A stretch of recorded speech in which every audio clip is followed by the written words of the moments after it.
बीते दिनों जब हम दिल्ली के सुप्रीम कोर्ट मेट्रो स्टेशन पहुंचे तो नीचे उतरते ही देखा कि हर तरफ दिल्ली पुलिस की गाड़ियां ही दिख रही हैं। थोड़ी देर बाद पता चला कि दिल्ली में 9 से 10 सितंबर के बीच में G20 समिट की 18वीं बैठक होने वाली है। Supreme court metro station G20 summit के वेन्यू के सबसे पास का मेट्रो स्टेशन है। वेन्यू का नाम तो पता था मुझे, लेकिन इससे जुड़ी दूसरी जानकारियां हमें सूचना कॉलोनी से मिली। चलिए आपको बताते हैं दुनिया के सबसे बड़े इंडोर हॉल समिट रूम के बारे में, जिसका नाम है भारत मंडपम। इसे भारत मंडपम नाम देने के पीछे की वजह के बारे में बात करते हुए भारतीय प्रधानमंत्री ने बताया था कि भगवान बसवेश्वर के अनुभव मंडपम से इसकी प्रेरणा मिली, जिसका मतलब होता है वाद और संवाद की लोकतांत्रिक पद्धति। देश का सबसे बड़ा कन्वेंशन सेंटर बनाने की तैयारी साल 2016 से अंतर्राष्ट्रीय प्रदर्शनी सह कन्वेंशन सेंटर यानी IECC परियोजना के तहत प्रगति मैदान में शुरू की गई थी, जिसे जुलाई 2023 में 2700 करोड़ रुपए की लागत से तैयार किया जा सका। ये सार्वजनिक समारोह के लिए बनाया गया मंडप है, जिसके परिसर में आधुनिक राष्ट्र के कन्वेंशन कॉम्प्लेक्स वाली सभी सुविधाएं शामिल हैं। ये कॉम्प्लेक्स 123 एकड़ में है, जिसे भारत के सबसे बड़े MICE यानी बैठक प्रोत्साहन सम्मेलन और प्रदर्शनी स्थल के रूप में विकसित किया गया है। इस कॉम्प्लेक्स में कन्वेंशन सेंटर, प्रदर्शनी हॉल तथा एम्फी थिएटर सहित कई अत्याधुनिक सुविधाएं भी शामिल हैं। इसके ग्रेट मल्टीपर्पज हॉल और प्लेनरी हॉल की कंबाइंड कैपेसिटी 7000 लोगों की है, जो ऑस्ट्रेलिया की सिडनी में बने ओपेरा हाउस में बैठने वाले लोगों की क्षमता से भी बड़ी है।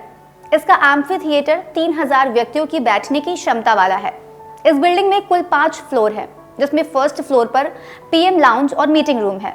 VVIP स्टैंडर्ड के हिसाब से तैयार किए सेकेंड फ्लोर पर ही G20 समिट में 29 देशों के राष्ट्रीय अध्यक्ष मीटिंग करेंगे।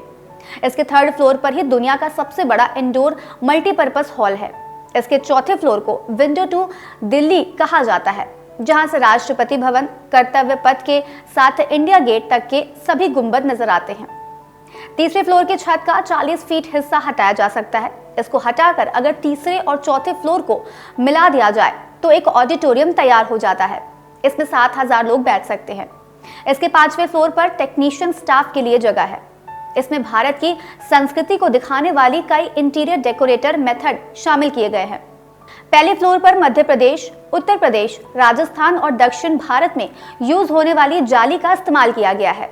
राजस्थान की बांधनी साड़ी और दक्षिण के तंजौर सिल्क समेत अलग अलग राज्य के कपड़ों को मिलाकर एक कोलाज बनाया गया है। ये भारत की विविधता को दिखाते हुए संकेत देता है कि हर 500 किलोमीटर पर भारत की बोली और रहन सहन बदल जाता है। सेकेंड फ्लोर पर बिहार की मधुबनी, मुरादाबाद की ब्रास आर्ट और आगरा के स्टोन वर्क को मिलाकर एक फ्यूजन बनाया गया है। समिट हॉल की दीवारें रेड सैंडस्टोन से बनाई गई हैं। इस फ्लोर पर यूपी के भदोही की कालीन बिछी है, जबकि सेंट्रल एरिया के लिए कश्मीर से कालीन मंगाए गए हैं। फर्श पर मकराना मार्बल यूज किया गया है। राजस्थान और गुजरात से हाथी, ऊंट और मोर की छवि कपड़े पर बनवाकर हॉल की सीलिंग पर लगवाया गया है। समिट हॉल में एक झूमर लगा है, जिसमें हैंडीक्राफ्ट 3500 क्रिस्टल बॉल लगे हैं। यहाँ के आर्ट वर्क भी अद्भुत है, जिसके बारे में जानकार बताते हैं कि यहाँ 5 अलग अलग तरह के आर्ट वर्क है। पहले तल पर पूरे भारत से अलग अलग तरह के 250 कपड़े मंगवाकर और उन्हें जोड़कर आर्ट वर्क बनाया गया है। दूसरे तल पर अतुल्य भारत की थीम वाला 3D आर्ट वर्क है। समिट हॉल के बाहर भी 3D पेंटिंग लगाई गई है, जिसमें भारत की प्रकृति जैसे हरे भरे पेड़, मोर के नृत्य को दिखाया गया है, जिसे बनाने वाले अधिकतर कलाकार जैसे भज्जू श्याम, उर्मिला देवी, विश्वनाथ रेड्डी और N वेंकटेश राजा को नेशनल अवार्ड मिल चुके हैं। यहाँ बनी VVIP लॉबी को पंच महाभूत की थीम पर बनाया गया है, जिसके चित्र धौलपुर पत्थर पर बनवाए गए हैं। जबकि फ्लोर 3 की लॉबी वसुधैव कुटुंबकम की थीम पर बनी है, जिसकी दीवार पर 7 घोड़ों की आकृति भारत की सोलर पावर को दिखाने वाली है।